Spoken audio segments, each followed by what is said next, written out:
Segunda Tessalonicenses, capítulo 3.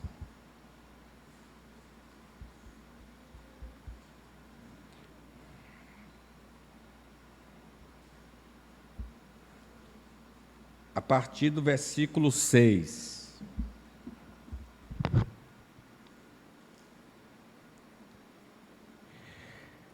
Nós vos ordenamos, irmãos, em nome do Senhor Jesus, que vos aparteis de todo irmão que ande desordenadamente, e não segundo a tradição que de nós recebestes. Pois vós mesmos estáis cientes do modo por que vos convém imitar-nos, visto que nunca nos portamos desordenadamente entre vós, nem jamais comemos pão à custa de outrem. Pelo contrário, em labor e fadiga, de noite e de dia, trabalhamos, a fim de não sermos pesados a nenhum de vós. Não porque não tivéssemos esse direito, mas por termos em vista oferecer-vos exemplo em nós mesmos, para nos imitardes. Porque quando ainda convosco vos ordenamos isto: se alguém não quer trabalhar, também não coma. Pois, de fato, estamos informados de que entre vós há pessoas que andam desordenadamente, não trabalhando, antes se intrometem na vida alheia. A elas, porém, determinamos e exortamos no Senhor Jesus Cristo, que trabalhando tranquilamente comam o seu próprio pão. E vós, irmãos, não vos canseis de fazer o bem. Caso alguém não preste obediência à nossa palavra, dado por esta epístola, notai-o, nem vos associeis com ele, para que fique envergonhado. Todavia não o considereis por inimigo, mas adverti-o como irmão. Ora, o Senhor da paz, Ele mesmo vos dê continuamente a paz em todas as circunstâncias. O Senhor seja com todos vós. A saudação é de próprio punho. Paulo, este é o sinal em cada epístola. Assim é que eu assino. A graça do nosso Senhor Jesus Cristo seja com todos vós. Amém. Nós vamos considerar esses versículos aqui, final da carta do apóstolo Paulo, em que ele vai nos ensinar a tomar algumas atitudes diante de determinadas situações. São vários conselhos, então vamos ver aqui a atitude do crente diante de algumas situações. Em primeiro lugar, no versículo 6, nos ensina que o crente não deve andar com irmãos que estão fora do trilho do Evangelho. É o que nós chamamos desviados. Abandonaram o caminho, abandonaram a doutrina, abandonaram a ética. Observe aí no 6 como isso é claro. Nós vos ordenamos, não é uma opção, é uma ordem, é um mandamento. Nós vos ordenamos, irmãos, e aí ele fortalece, invocando o nome do Senhor. Em nome do Senhor Jesus Cristo, que vos aparteis, tenha distância. Vos aparteis de quem? De todo irmão, então é um crente, que anda desordenadamente, e não segundo a tradição que de nós recebeste. Então houve um ensino apostólico, tanto da doutrina, quanto da ética, e esse irmão não está na linha, não está fora de linha, está fora do caminho. Então, eu devo me apartar desse irmão. Vejam que o relacionamento social com o crente desviado tem de ser cortado. É o que Deus ordena através do apóstolo. É uma coisa dificílima, porque nós temos uma relação emocional com essa pessoa, é o do convívio. Mas ele está dizendo, corte esse tipo de relacionamento social. Não só aqui, irmãos, Paulo lá também aos Coríntios diz assim, já em carta vos escrevi, que não vos associeis com os impuros. Refiro-me com isto não propriamente aos impuros deste mundo, o descrente, ou os avarentos, ou roubadores, ou idólatras, pois nesse caso teria de sair do mundo. Mas agora vos escrevo, que não vos associeis com alguém, presta atenção, que dizendo-se irmão, professa a fé, ele é impuro, avarento, idólatra, maldizente, beberrão, roubador. Veja o comportamento dele. Com esse tal irmão que está assim, com esse tal, nem ainda comais. Aquela festa da fraternidade, o convidar para almoçar em casa, diz que isso aqui deve ser cortado. Pois com que direito haveria eu de julgar os de fora? Não julgais vós os de dentro? Os de fora, porém, Deus julgará. E aí ele diz uma palavra dura: expulsai, pois, dentre vós o malfeitor. Ele tem que ser excluído da nossa relação social. O relacionamento social precisa, então, ser cortado com indivíduos que, dizendo-se irmão, não concorda com o ensino apostólico, isso é doutrina, e provoca divisão entre os santos. Não só ele tem um comportamento errado muitas vezes, não concorda com a doutrina da igreja e ainda fica promovendo brigas e divisões dentro da igreja. Paulo, escrevendo aos Romanos, diz assim: rogo-vos, irmãos, que noteis bem aqueles que provocam divisões e escândalos, em desacordo com a doutrina que aprendestes. Afastai-vos deles, porque esses tais não servem a Cristo, nosso Senhor, e sim ao seu próprio ventre, e com suaves palavras e lisonjas enganam o coração dos incautos, pois a vossa obediência é conhecida por todos. Por isso me alegro do vosso respeito, e quero que sejais sábios para o bem e simples para o mal. Quando tivermos a liberdade de escolher, não devemos andar com irmãos que reconhecidamente são desobedientes a Deus. Evidentemente que a gente está na mesma casa, não tem como se afastar dessa pessoa. Você está no transporte, não tem como se afastar da pessoa. Você trabalha na mesma empresa, não tem como se afastar dessa pessoa. Mas aqui é quando eu vou no cinema, eu vou numa praia, eu vou em algum lugar. Eu não posso escolher aquela pessoa que sabidamente está equivocada, né? A palavra de Provérbios nos adverte: filho meu, se os pecadores, aqui o pecador, esse crente que está afastado, querem seduzir-te, não consintas. Se disserem, vem conosco, não vá, eu tenho de me apartar dessa pessoa.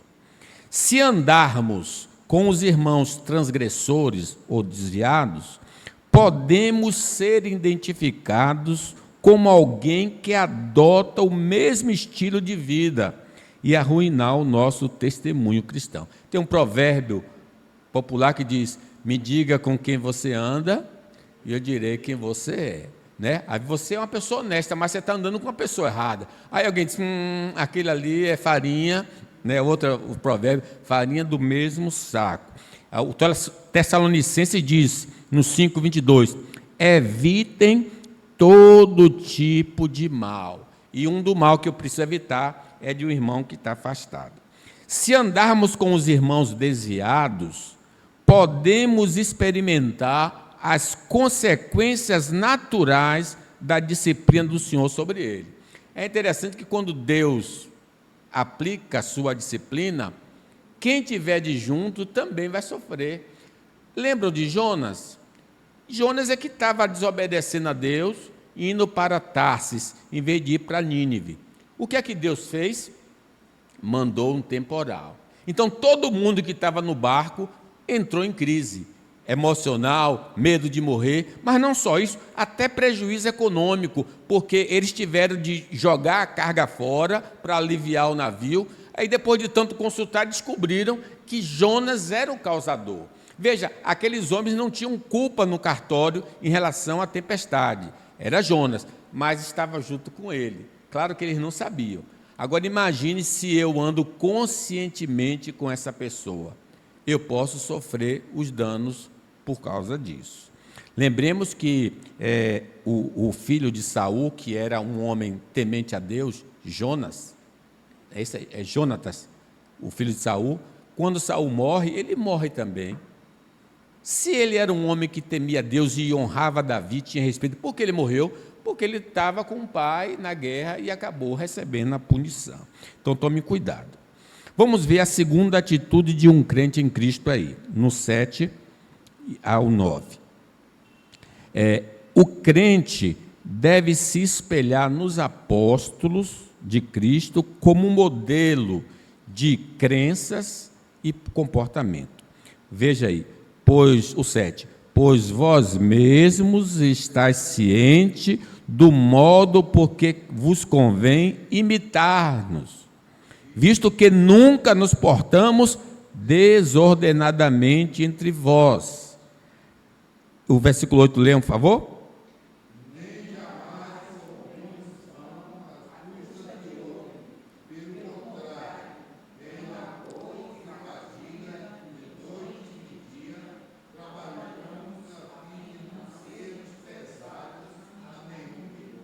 E aí o 9, não porque não tivéssemos esse direito, mas por termos em vista oferecer-vos exemplo em nós mesmos para nos imitar. Então ele já tome como exemplo a minha vida. Claro que os apóstolos estavam ali, nós só temos o ensino dele, doutrinário e ético, mas ele estava ainda vivo quando escreve essa carta. Ele, então, eram pessoas que davam exemplo. E nós devemos, então, buscar nos seus escritos a doutrina e a ética que devemos seguir. O crente que segue a doutrina apostólica, que está aí no Novo Testamento, e vive conforme essa doutrina, contra essa ética apostólica, nunca será um tropeço para os incrédulos, nem para a igreja de Deus.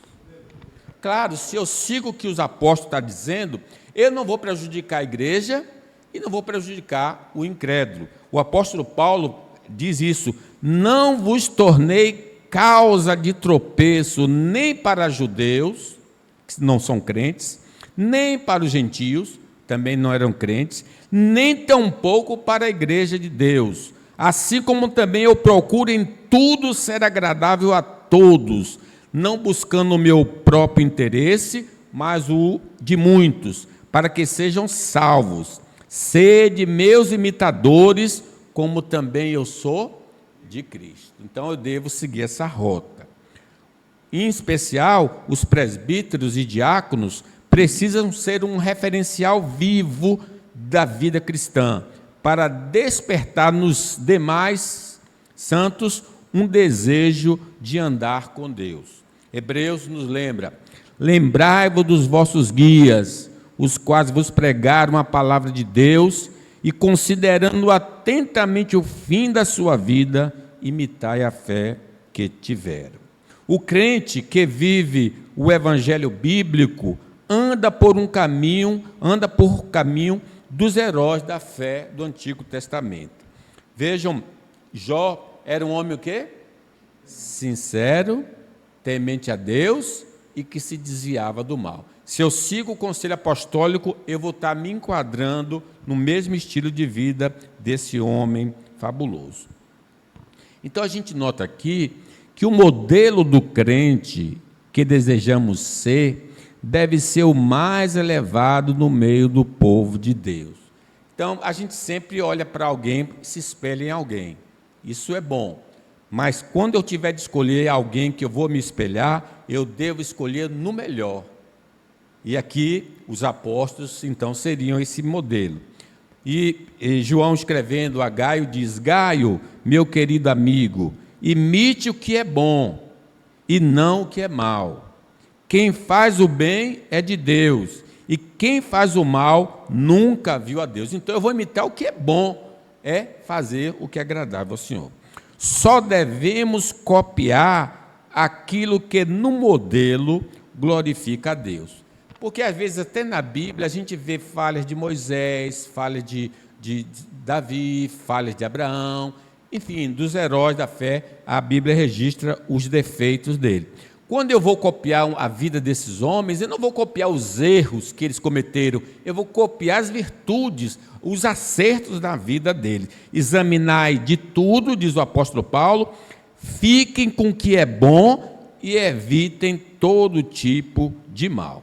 Se eu não acho que os homens são muito fraquinhos para que eu possa me espelhar nele, então vamos nos espelhar em Cristo. Ele aliás, Deus está trabalhando na vida de todos nós para nos transformar à imagem do Filho de Deus. Nós devemos, irmãos, além de procurar alguém para nos espelharmos na coisa boa, devemos ser um espelho para alguém. Devemos ser um modelo em casa, no trabalho, na igreja, para estimular a outros. Atitude de um crente em Cristo. Vejam aí o terceiro. O crente não deve explorar os irmãos devido à sua comunhão uns com os outros. Versículos 8 e 9. Olha o que Paulo está dizendo. Nem jamais comemos pão à custa de outrem. Pelo contrário, em labor e fadiga, de noite e de dia, trabalhamos, a fim de não sermos pesado a nenhum de vós. Não porque não tivéssemos esse direito, o direito de receber a manutenção. O apóstolo tinha direito, os missionários tinham direito. Mas por termos em vista, oferecer-vos exemplo em nós mesmos para nos imitardes. Então o crente não deve explorar e nem oprimir o irmão na fé, utilizando-se do laço fraternal, emocional e denominacional. Tá, meu irmão, eu posso pedir ajuda para ele a qualquer hora, eu posso pedir socorro a ele e depois não devolver o socorro que eu pedi, né? Então, eu não devo fazer isso, e Paulo nos ensina a não explorar os nossos irmãos na fé. O crente deve honrar os seus compromissos feitos com os irmãos como prova de amor fraternal. Então, eu fui no reverendo Cândido, tomei um dinheiro emprestado porque eu precisava para suprir a necessidade, mas eu devo devolver esse dinheiro. Não é porque ele é meu irmão que eu vou passar o calote nele, né? Não deveis, diz o apóstolo Paulo, a ninguém deveis fiqueis devendo coisa alguma, exceto o amor com que vos ameis uns aos outros. Então, mas pastor, será que eu, vivendo uma situação de aperto, eu não devo procurar meu irmão? Vejam, não é isso que eu estou querendo dizer. Podemos e devemos procurar os irmãos quando se esgotar as alternativas. Quer dizer, na primeira dificuldade, eu não posso correr para o meu irmão para tentar resolver o meu drama. Eu tenho sabedoria, eu tenho discernimento, eu preciso orar, eu preciso procurar vias até que essas se esgotem. Se essas se esgotaram, eu devo então procurar os meus irmãos. Não devemos procurar a ajuda dos irmãos para satisfazer desejos não essenciais. Está chegando o fim do ano, todo mundo quer roupa nova, todo mundo quer comer peru, quer a mesa farta. Meus irmãos, eu não posso, por causa desse capricho social, comercial, procurar meus irmãos só para ter esses perus e essas coisas que não são tão essenciais assim.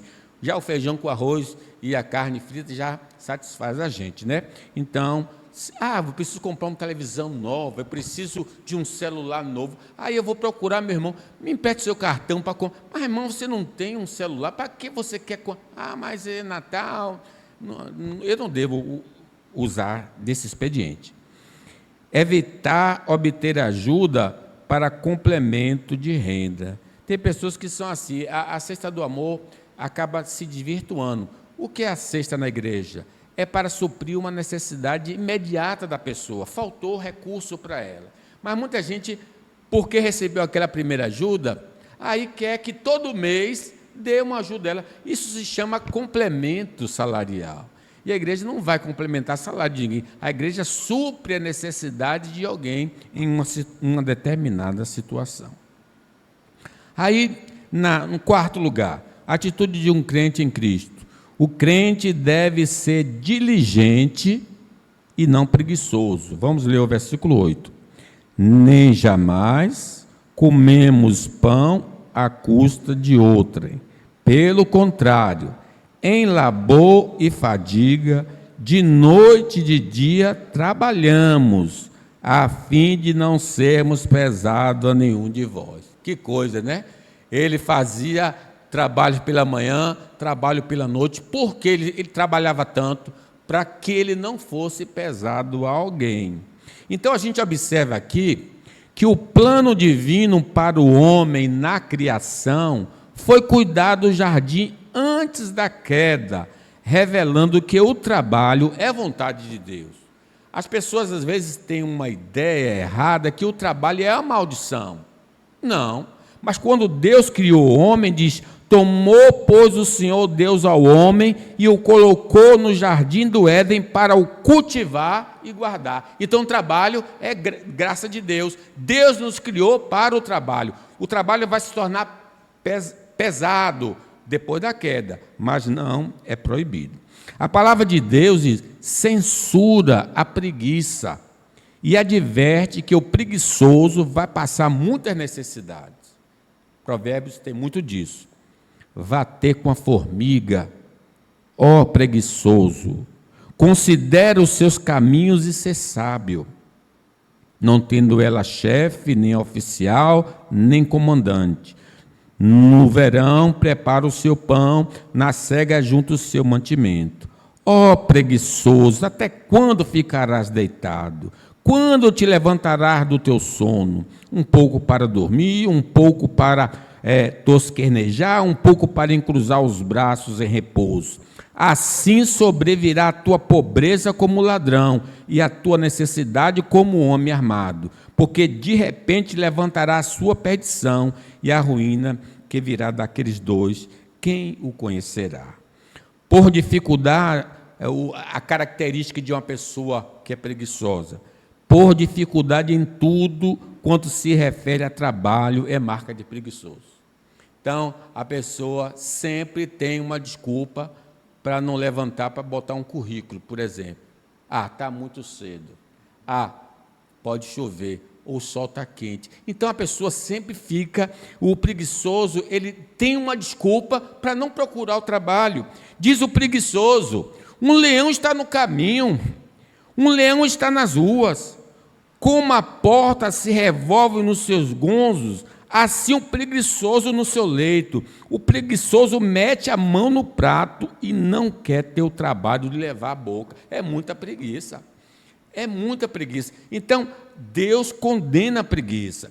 Irmãos, é importante salientar isso, porque as circunstâncias do momento podem requerer de nós uma adaptação na atividade profissional e econômica. Então, eu tenho uma determinada profissão, meu salário era X, mas agora eu não estou encontrando um emprego na minha área, nem do salário que eu tenho. Se eu sou acomodado, não vou trabalhar, não vou ficar aqui na minha. O preguiçoso se esconde na sua formação para não trabalhar. Não posso não, eu sou doutor e só tenho trabalho de limpador, não vou trabalhar. Agora pergunta, quem vai pagar a conta? O pai? A mãe? A igreja? O preguiçoso não ara a terra na estação própria, mas na época da colheita procura e não acha nada. A satisfação, irmãos, de trazer o sustento para casa não tem preço e glorifica a Deus. Quando você pode trazer o seu pãozinho para a sua casa, é a coisa mais alegre que tem. Mas isso só é possível a gente trabalhando, né? Então, lembre, o estado da Bahia é o estado que mais recebe Bolsa Família. Então, a pessoa diz assim: a gente oferece um trabalho para a pessoa diz: não quer trabalhar não. por que você não quer trabalhar? Ah, porque eu recebo bolsa. Eu recebo bolsa, eu não quero perder a bolsa. A pessoa recusa o trabalho por causa de bolsa, porque ele quer só receber, não quer trabalho. Isso é uma coisa terrível. O preguiçoso coloca a mão no prato, mas acha difícil demais levá-la de volta à boca. Vamos lá, a quinta atitude de um crente em Cristo.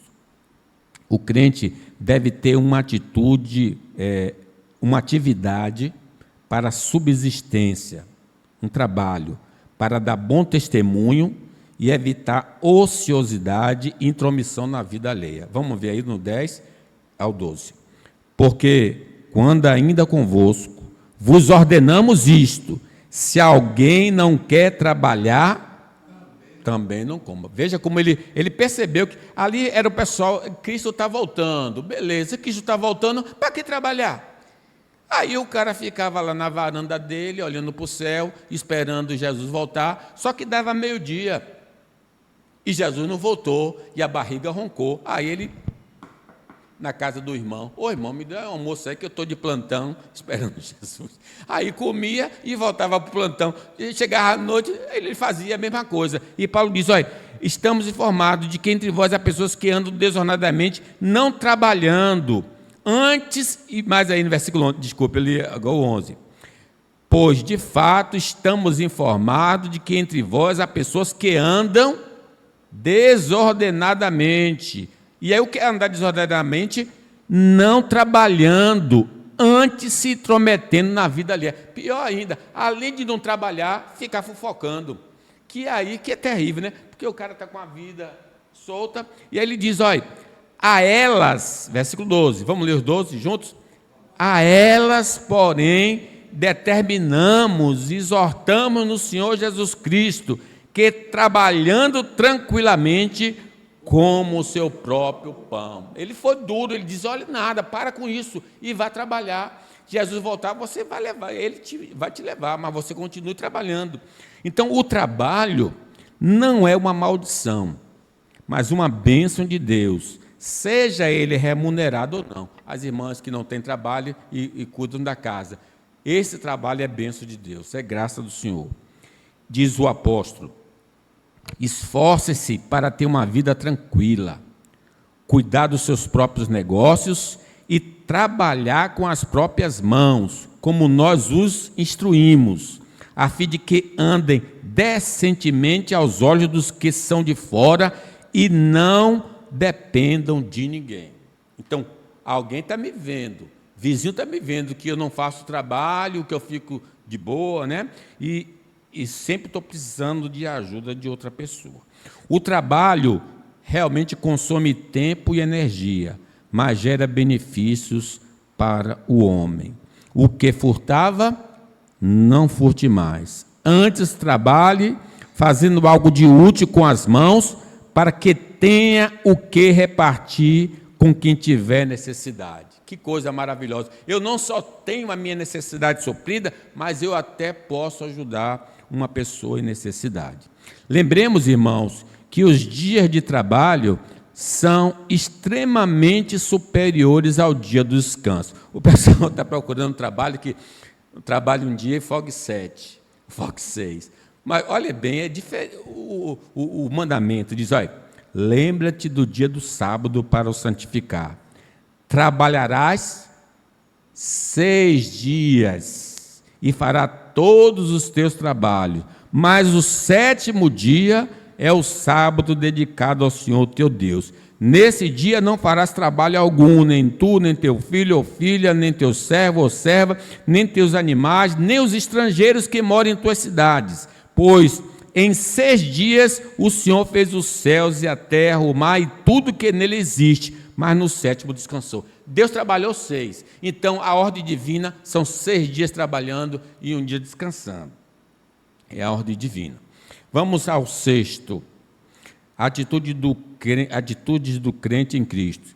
O 6º, o crente deve empenhar-se em fazer o bem. Versículo 13, e vós, irmãos, não vos canseis de fazer o bem. Nada de cansar de fazer caridade. O crente que faz caridade ao necessitado será ricamente abençoado pelo Senhor.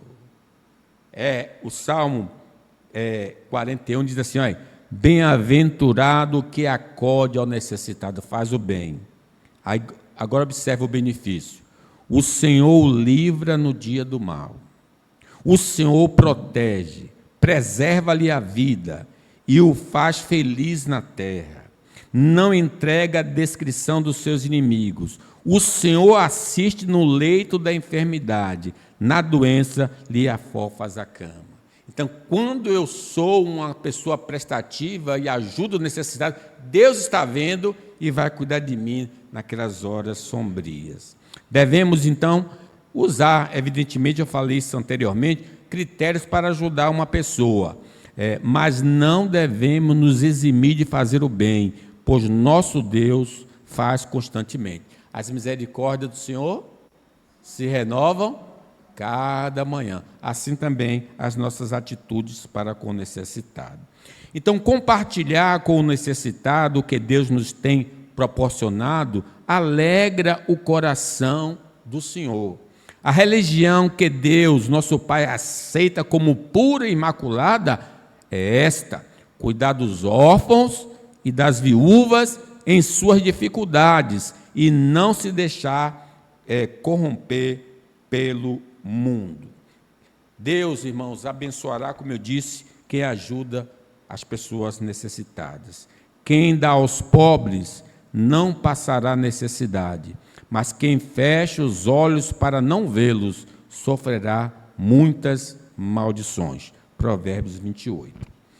A sétima, vejam aqui, o crente deve corrigir o irmão que não anda de acordo com as Escrituras. 14:15, leamos. Caso alguém não preste obediência à nossa palavra, dada por essa epístola, notai-o. Nem vos associeis com ele, para que fiques envergonhado. Todavia, não considereis por inimigo, mas adverti com o irmão. Então, veja que é uma advertência que às vezes a gente tem de dar às pessoas. É nosso dever corrigir pessoalmente o irmão faltoso que não está andando de acordo com a palavra. Se teu irmão pecar, vá a ele e diga, rapaz, você não está andando de acordo com a palavra de Deus. Muitas pessoas sabem que alguém andou errado e aí procura o pastor. Não é esse caminho. Se eu vi, ou se esse irmão pecou contra mim, ou ouvi ele pecando, eu vou a ele e digo, rapaz, que Deus diz é assim, assim, assado. Se ele te ouvir, ganhou o seu irmão. Se ele não te ouvir, você leva mais duas pessoas, adverte ele. Se ele não ouvir esse grupo, aí leva ao conselho, e o conselho vai tomar as devidas providências. A igreja, irmãos, deve aplicar disciplina no irmão que sabidamente está transgredindo a lei do Senhor. Vocês vejam aí que Paulo disse, olha, notai-o, não vos associeis com ele, se apartando dele, porque ele não está obedecendo ao mandamento. E Paulo, lá em Coríntios, mandou que um irmão fosse expulso da igreja, porque tinha um relacionamento com a madrasta, né? Então, a igreja tem de aplicar a disciplina. Se não aplicarmos a correção no faltoso, ele não terá consciência da sua falta e permanecerá no erro e pode contaminar o rebanho. É por isso que eu preciso chamar a atenção da pessoa que está errada. Muitas vezes ele não tem nem consciência que está errado. Eu preciso dizer a ele, quando eu furto dessa minha obrigação, o que é que vai acontecer? A pessoa vai continuar no caminho errado e vai perecer, porque eu me calei. E muitas vezes, por a gente não corrigir, diz que um pouco de fermento leveda a massa toda. O cara está errado, todo mundo está vendo, não faz nada, aí os outros vão copiar e vai ser uma atitude ruim. E finalizando, 16 a 18, leamos. Ora, o Senhor da paz, Ele mesmo vos dê continuamente a paz em todas as circunstâncias. O Senhor seja com todos vós. A saudação do próprio punho, Paulo. Este é o sinal em cada epístola. Assim é que eu assino. A graça do nosso Senhor Jesus Cristo seja com todos vós. O crente deve saber que só Deus pode nos dar paz em qualquer circunstância. E aqui eu não estou falando de ter a cura, de ter o livramento. Eu posso enfrentar todas essas lutas e Deus ainda me dá paz em meio à luta. Eu lembro, por exemplo, de Ana. Ana estava naquela angústia que ela queria um filho, orou, depois o sacerdote abençoou, e diz que quando ela se levantou, o seu semblante já não era triste, mas ela não ficou grávida, nem teve um menino ali. E por que ela ficou tranquila? Porque quando ela lançou os seus temores, as suas preocupações diante de Deus, Ele mandou um guarda na sua mente e seu coração. Ela encontrou paz, mesmo não tendo filho. Quase um ano depois é que o filho veio e ela se alegrou. Se falarmos com Deus de nossas preocupações, Ele protegerá do mal-estar que elas poderiam nos produzir. Não andeis ansiosos de coisa alguma. Em tudo, porém, sejam conhecidas diante de Deus as vossas petições pela oração e pela súplica com ações de graças. E a paz de Deus, que excede todo entendimento, guardará o vosso coração e a vossa mente em Cristo. Veja que é uma diferença entre paz com Deus, através de Jesus eu tenho paz com Deus, mas aqui fala da paz de Deus. Os dramas da vida, Deus vai me dar paz. Falar com Deus, então, produz paz, mesmo que a solução ainda não tenha se manifestado. Então, irmãos, desabafar com o Senhor é um caminho para a gente ter paz em situações adversas. Comece a desabafar, fale com o Senhor. Não devemos estranhar as dificuldades, mas a ausência de paz nas dificuldades. Os discípulos estavam no barco com medo de morrer. E o que é que Jesus fazia? Dormia, estava tranquilo. Nosso desejo é ser como Jesus, mesmo no temporal, dormindo. Por que ele dormia? Porque Deus cuida. Deus está cuidando de nós. Está trabalhando em nosso favor. Oremos pelos irmãos para que eles experimentem essa paz de Deus em todas as circunstâncias. Amém. Fiquemos de pé.